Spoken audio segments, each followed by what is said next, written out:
Bonjour à tous et à toutes, j'espère que vous allez bien. Je suis content de vous retrouver. Aujourd'hui, on parle de la marche sous différents aspects, sous différents angles. Souvenez-vous que les conseils, les exercices que je vous donne aujourd'hui ne remplacent pas ceux d'un professionnel de la santé. Vous allez trouver beaucoup d'informations sur la marche dans mon livre Lève-toi et marche et aussi dans mon livre Va prendre l'air qui parle de la respiration mais qui parle aussi du plein air. Je marche vraiment beaucoup, entre 12 et 17 000 pas par jour. Parfois, j'ai mal devant les tibias. Est-ce à cause de la marche? C'est une douleur qu'on ressent souvent, cette douleur qui se localise devant la jambe. On est peut-être moins familier avec l'anatomie de cette région-là et je vais vous montrer justement l'anatomie. Juste avant, on retient le nombre de 12 à 17 000 pas par jour. Pour ceux et celles qui sont peut-être moins familières avec cette quantification-là du nombre de pas par jour, on l'est de plus en plus, mais 4 à 6 000 pas par jour, c'est environ la moyenne de la population. Dans le meilleur des mondes, ce serait bien que ce soit un peu plus haut, d'où mon intérêt de parler et d'écrire sur la marche et de vous aider à vous motiver à marcher de plus en plus. Donc, 4 à 6 000 pas par jour, c'est la moyenne. Dans la question, on parle de 12 à 17 000 pas par jour.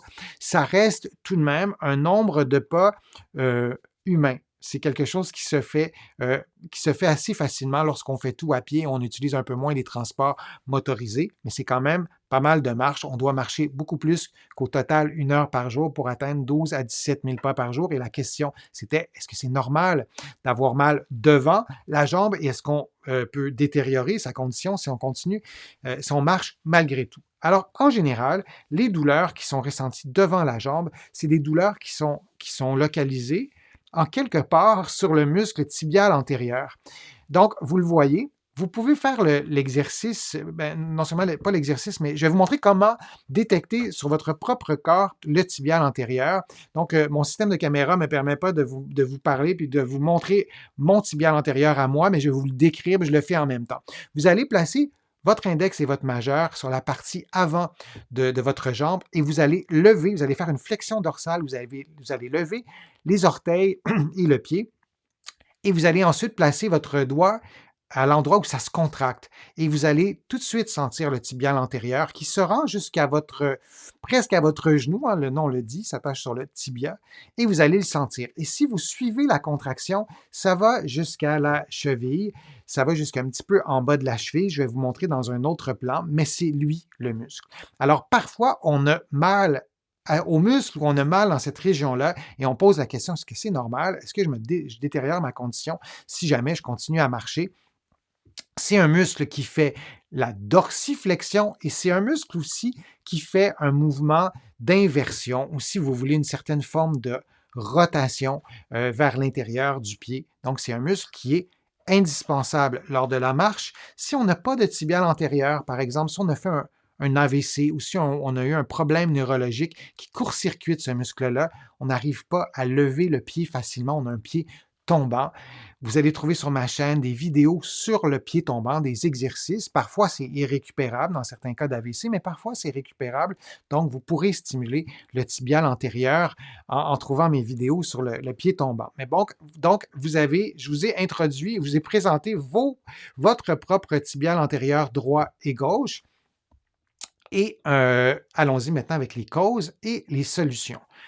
On n'abordera pas toutes les causes, il y en a vraiment plusieurs et donc on n'abordera pas toutes les solutions, mais je vais répondre à cet internaute qui se demande si de marcher 12 à 17 000 pas par jour, on risque d'aggraver sa situation. Il faut savoir qu'est-ce qui cause la douleur dans la région du tibial antérieur. Une surutilisation. Par exemple, on marche jamais 12 à 10 000 pas, 12 à 17 000 pas par jour et là on l'a fait et on est courbaturé et on a surutilisé notre muscle et on ressent une courbature, en fait. Une courbature, ça peut faire très mal, hein, ça peut être quand même assez intense. Une mauvaise technique. On a fait de la marche nordique ou on a fait une autre activité, de la randonnée, par exemple, et on avait des bâtons et on a mal utilisé tout ça et on a pris une mauvaise technique pendant trop longtemps et on a surutilisé le tibial antérieur et on se trouve avec la douleur. De nouvelles chaussures, et ça arrive souvent. Un pied, ça s'habitue, hein, ça s'habitue notamment à vos chaussures.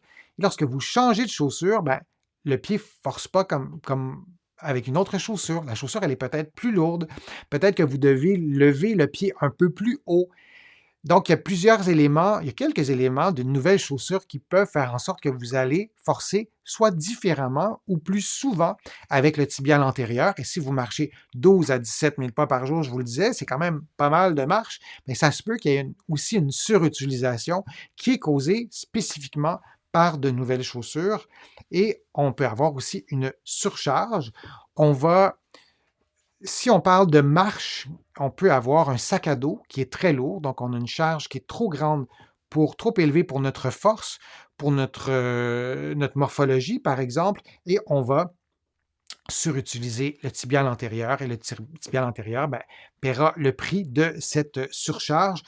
Si on parlait d'activités physiques comme de course ou d'autres activités physiques qu'on fait debout, il y a des sauts, on peut aussi avoir une surcharge sur l'os et on peut avoir une douleur à ce moment-là qui n'est pas au muscle, mais qui se situe vraiment plus à l'os. On peut avoir une fatigue générale. On peut marcher 12 à 17 000 pas par jour et être fatigué parce qu'on ne dort pas bien, on est stressé et puis on est plus fragile. Et une périostite tibiale, je vais y revenir dans quelques instants avec plus de détails. Et on peut aussi avoir une fracture de stress.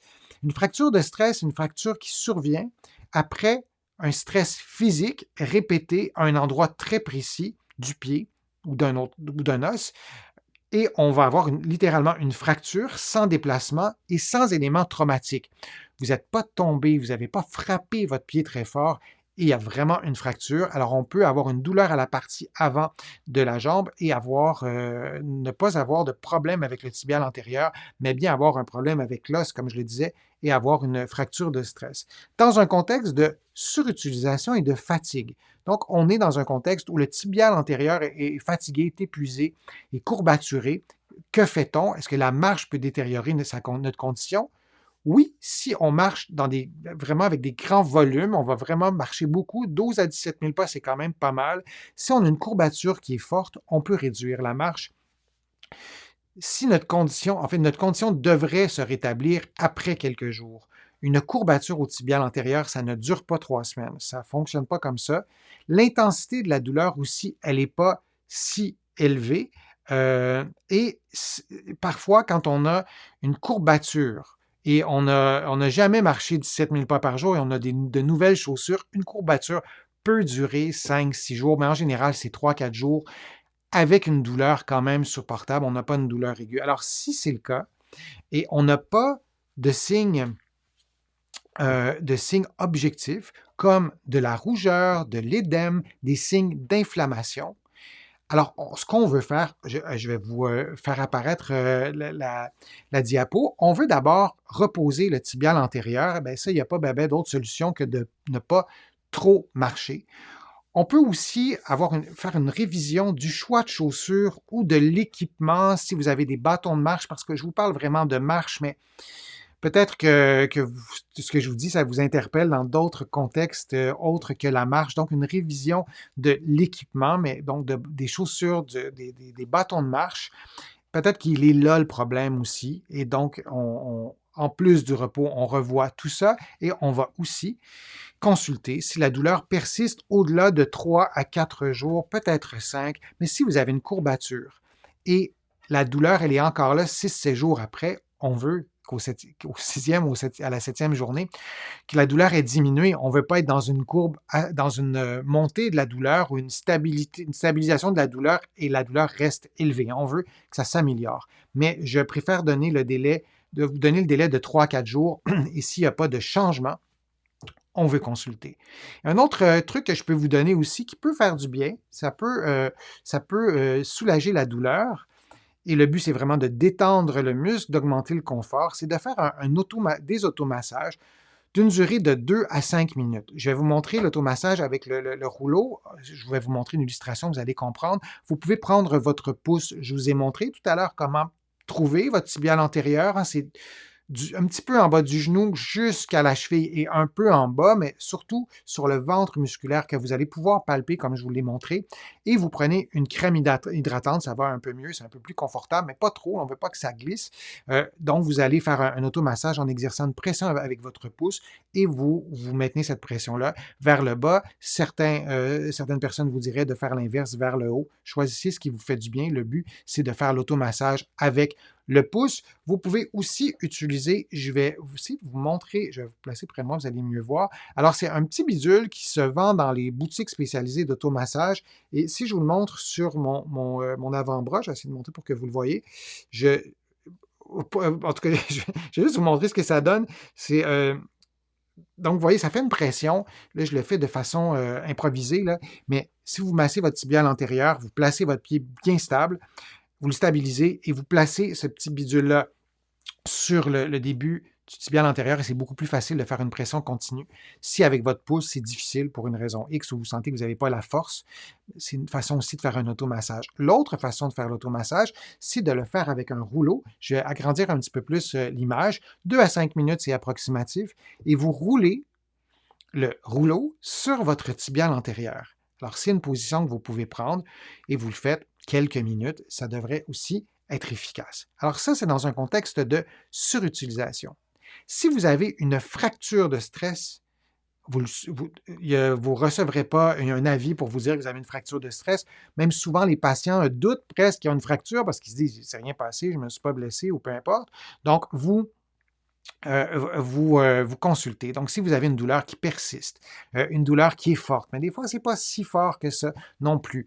Ça ne guérit pas. C'est stable ou ça se détériore, mais le repos ne semble pas régler le problème. Il faut vraiment consulter. Ça revient au conseil que je vous donnais tout à l'heure. 3-4 jours, pas d'amélioration, vous consultez, même si ce n'est pas une douleur atroce. On a tellement le réflexe de se dire, bon, ça ne fait pas si mal, je vais attendre. Mais quand ça fait une semaine qu'il n'y a pas de changement, vous consultez. Ça peut être une fracture de stress et c'est un peu difficile de deviner soi-même qu'on a une fracture de stress. L'autre élément, je vous en ai parlé, je vous ai dit que j'y reviendrai, périostite tibiale. Je vais vous préparer une vidéo sur la périostite tibiale. On parle de marche aujourd'hui, c'est que je ne vais pas trop m'éparpiller, mais la périostite tibiale, hein, vous voyez que là, on n'est pas dans la simple courbature, c'est une douleur persistante, ressentie devant la jambe, une douleur souvent forte et qui est associée à une inflammation d'une membrane qui recouvre le tibia à l'avant, qu'on ne peut pas distinguer soi-même avec ses doigts. Je n'ai pas de truc à vous donner pour vous auto-diagnostiquer ça. Mais lorsqu'on a une douleur qui ne part pas après 3-4 jours, qui reste forte, souvent on va prendre des analgésiques et ça ne fait pas de différence. On veut vraiment consulter, on veut vraiment comprendre ce qui se passe. Et peut-être démêler aussi si ce n'est pas une fracture de stress aussi, il n'y a pas autre chose aussi. Mais une courbature, ça ne dure pas plus que 3-4 jours sans amélioration. Et après 7 jours, il ne devrait plus avoir de traces de tout ça. Et souvent, la périostite tibiale va survenir après des activités répétées qui sont stressantes. Après une activité pour laquelle on n'est pas habitué, on a surutilisé notre corps et là, on déclenche un processus anti-inflammatoire. On veut s'assurer aussi qu'il n'y ait pas d'infection, par exemple, que ce soit de l'inflammation. Alors, pour cette raison, il n'y a pas d'autre conseil à vous donner que de consulter. Je vous remercie d'avoir été là. Je vous remercie d'avoir participé. Je vous remercie aussi de m'écrire vos questions dans le fil de discussion. Je vous invite aussi à contribuer à mes plateformes. Je vous en parle souvent. C'est important pour moi de vous inviter à le faire pour ceux et celles qui veulent le faire. Sans ces contributions, je ne pourrais pas continuer à vous produire autant de contenu et ça me fait plaisir de le faire. Vous pouvez contribuer sur YouTube. Il y a le petit cœur sur lequel vous pouvez cliquer dans la majorité des pays ou sinon sur mon site web denisfortier.ca. Vous allez pouvoir aussi vous inscrire gratuitement à l'infolettre que vous recevrez chaque semaine. Et il y a aussi des courriels thématiques qui vous aident, qui vous accompagne, en fait, qui vous donne des informations sur différents problèmes de santé. Vous allez trouver aussi beaucoup d'informations sur la marche et sur d'autres sujets aussi dans mes livres que vous pouvez trouver partout en librairie au Canada, mais aussi de l'autre côté de l'Atlantique. Vous pouvez les trouver aussi sur le web et il y a des exercices, il y a des conseils, il y a des explications aussi. Alors, je vous remercie d'avoir été là. J'ai hâte de lire vos commentaires. Je vais y répondre instantanément ou je vais répondre à ses commentaires dans d'autres vidéos. Alors, je vous dis à une prochaine fois, à une prochaine vidéo, à un prochain direct.